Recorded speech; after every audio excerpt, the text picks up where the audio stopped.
আমরা এখন পর্যন্ত হচ্ছে ডেসিমাল থেকে বাইনারি, অক্টাল এবং হেক্সাডেসিমালে যাওয়া শিখলাম। এখন হচ্ছে উল্টাটা করব, অর্থাৎ বাইনারি থাকবে ডেসিমালে যাব, অক্টাল থাকবে ডেসিমালে যাব। সো মজার বিষয় হচ্ছে এই বাইনারি, অক্টাল এবং হেক্সা থেকে ডেসিমালে যাওয়ার প্রসেসটা পুরোপুরি সেম, একটু শুধু পার্থক্য আসবে, সেটা হচ্ছে তাদের বেইজের কিছুটা পার্থক্য আসবে। আদারওয়াইজ এই তিনটা আলাদা রুল না ধরে তুমি আসলে একটা রুলের মধ্যেই কভার করতে পারবা। তো সেই জন্য হচ্ছে প্রথমটা খুব ভালো করে দেখো, বাকিগুলো আমি একটু দ্রুত চলে যাব। তাহলে দেখো, এটা হচ্ছে বাইনারি থেকে ডেসিমাল যাব।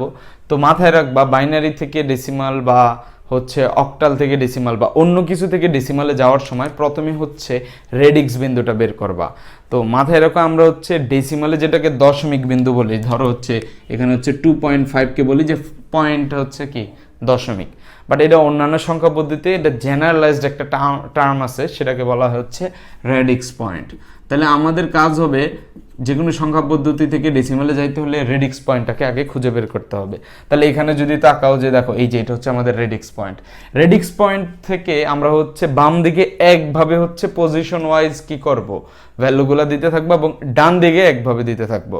তো খুব ভালো করে দেখো যে ধরো এটা হচ্ছে রেডিক্স পয়েন্ট, তো তার এখান থেকে বাম দিকে আমরা হচ্ছে ওপরের প্রত্যেকটার পজিশনের যে পাওয়ারটা থাকবে সেটা আমরা অ্যাসাইন করব। সো পজিশনের পাওয়ারটা কিভাবে অ্যাসাইন করতে হবে, সেটা হচ্ছে এই রেডিক্স পয়েন্ট, পাশে হচ্ছে শুরু করবো হচ্ছে 0 থেকে। তো তোমরা আরেকটা কাজ করবা যে কোথাও যদি 0 পাও, বাইনারি থেকে ডেসিমাল অথবা অক্টাল থেকে ডেসিমাল অথবা হেক্সা থেকে ডেসিমালে যাওয়ার সময় কোথাও যদি 0 পাও, সেটার পাওয়ারটা আসলে কোনো কাজে আসবে না। সেটা কেন, একটু পরে আমরা দেখব। তো 0, 1, 2 এগুলো লেখার দরকার নেই, কারণ 0 আমরা কাউন্টে নিব না।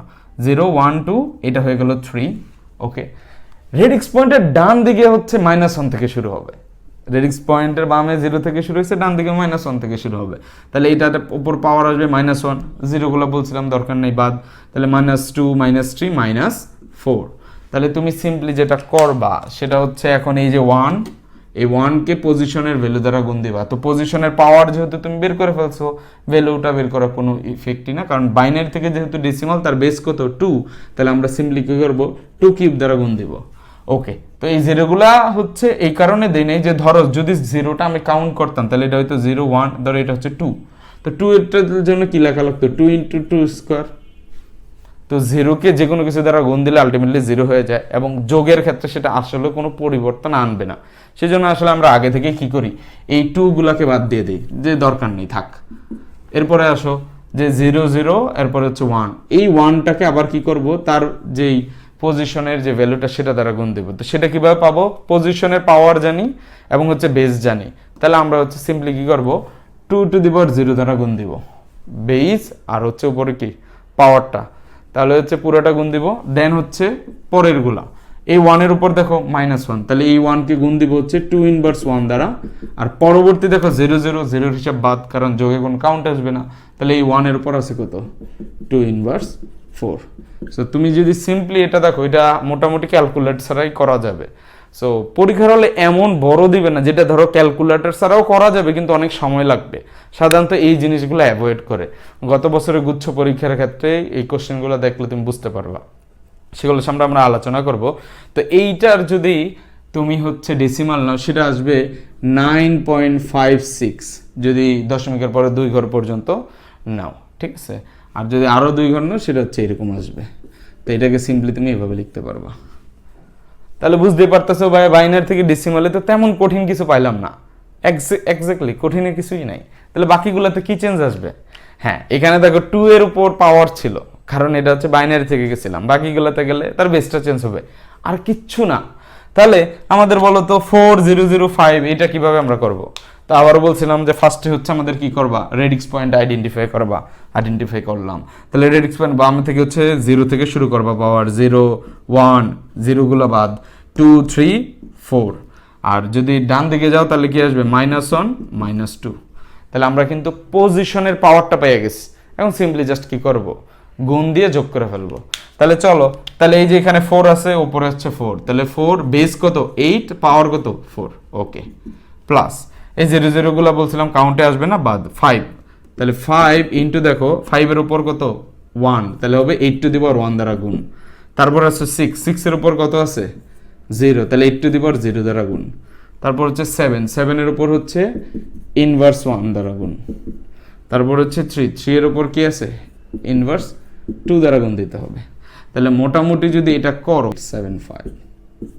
ওকে, একটা বিশাল বড় একটা কি আসছে ডেসিমাল আসছে। সো বুঝতে পারতেছো এটা কিন্তু আসলে ক্যালকুলেটর ছাড়াও করা যাবে, কিন্তু একটু সময় লাগবে। তো এই টাইপের ক্যালকুলেশন সাধারণত অ্যাডমিশন দিবে না যেখানে ক্যালকুলেটর নাই। সো তোমাদের একটু ছোট থাকবে, ধরো 2-3 ঘরের থাকবে, বাট প্রসেসটা বোঝানোর জন্য আমরা দেখাইলাম। এবং আসে হেক্সাডেসিমাল টু ডেসিমাল, এটার ক্ষেত্রে আসলে তেমন কোনো পার্থক্য আসবে না, বাট অবশ্যই হেক্সা থেকে ডেসিমালে যাওয়ার সময় একটু খেয়াল রাখবা যে ABCDর ভ্যালুগুলা কি। সো তোমাদের কিন্তু মনে থাকা উচিত যে আমরা আসলে হেক্সাতে কি হয়েছিল 0 থেকে 9 পর্যন্ত যাওয়ার পর 10 না এসে আসছে হচ্ছে A, দেন হচ্ছে B C D E F। তো সেই অনুযায়ী কিন্তু A এর ভ্যালু আসলে 10, B এর ভ্যালু হচ্ছে 11, C এর হচ্ছে 12, D এর হচ্ছে 13, E এর হচ্ছে 14, F এর হচ্ছে 15। তো পজিশনের ভ্যালুগুলো কিন্তু মাথায় রাখতে হবে। তাহলে আসো ফার্স্টে হচ্ছে B। তো আমরা কিন্তু জানি A যেহেতু 10, B হচ্ছে 11, তাহলে আমাদের সিম্পলি হচ্ছে এখানে 11 থাকবে। বাট অবশ্যই তো কি পজিশনের পাওয়ারগুলো আগে বের করে রাখতে হবে। তো সেটা কিভাবে, রেডিক্স পয়েন্ট বাম থেকে শুরু হবে 0, আর এখানে 0 থাকলে বাদ 1 2 3 4, আর ডান দিকে যদি যাও -1 থেকে শুরু হবে -2 -3। তাহলে আমরা কিন্তু পাওয়ারগুলো পেয়ে গেছি। এবার হচ্ছে করতে থাকি 11, এখানে কত আসবে 16 টু দি পাওয়ার 4 প্লাস এর ভ্যালু কত, এর ভ্যালু কিন্তু হচ্ছে 10, তাহলে এখানে দিতে হবে 10 ইন্টু 16 টু দি পাওয়ার এর উপর কত 3, তাহলে হচ্ছে 3। ওকে, দেন হচ্ছে 1, তাহলে 1 ইন্টু 16 টু দি পাওয়ার 0। ওকে, তারপর আসো সি এর ভ্যালু কিন্তু কত, সিকোয়েন্সিয়ালি যদি যাও তাহলে কিন্তু 12, তাহলে এটা গুণ দিতে হবে 12 ইন্টু 16 ইনভার্স 1। খেয়াল করতেছো রেডিক্স পয়েন্টের ডানে হলে কিন্তু ইনভার্সগুলো আসতেছে। এটাও কিন্তু লজিক্যাল, কারণ দেখো রেডিক্স পয়েন্টের ডানে মানে হচ্ছে দশমিক, তো দশমিকগুলো তো কি অবশ্যই ভাগ দিতে হবে। তো সেই জন্যই কিন্তু আসলে দেখো ইনভার্স আকারে আসছে, যাতে এটা ভাগ হয়ে এটা দশমিক জেনারেট করে, এটা কিন্তু লজিক্যাল। দেন আসো হচ্ছে ডি এর ভ্যালু হচ্ছে যদি সিকোয়েন্সিয়ালি দেখো সেটা হচ্ছে 13, তাহলে 13 ইন্টু যেহেতু উপরে হচ্ছে -2, তাহলে এটা হবে 16 ইনভার্স 2। তারপরে আসো 3, ওকে 3 এর উপর পাওয়ার হচ্ছে -3, তাহলে এটা হবে 16 ইনভার্স 3। সো এই পুরোটার হচ্ছে দশমিক ডেসিমাল নিলে হচ্ছে এটা আসে।